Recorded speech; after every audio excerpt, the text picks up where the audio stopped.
Isabela ang pinakamalaking ambag sa produksyon ng mais at pumapangalawa naman sa produksyon ng palay sa buong bansa.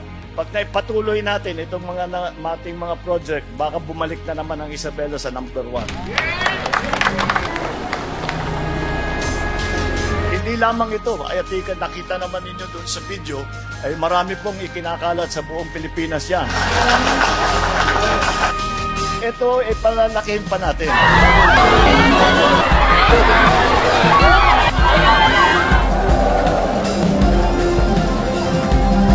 Una namin ng pansin ang mga paraan kung paano mapalaki ang kita ng ating mga magsasaka at mapaganda ang ating produksyon ng ating mga produktong pagkain.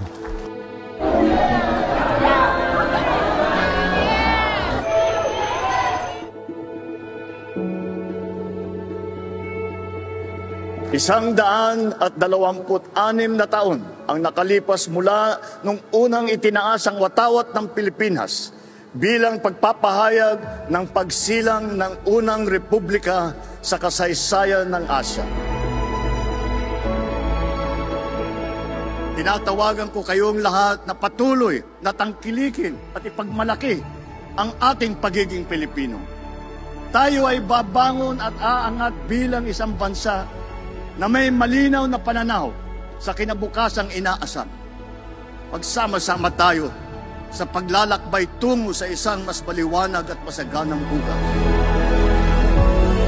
Mabuhay ang Pilipinas! Mabuhay ang ating kalayaan!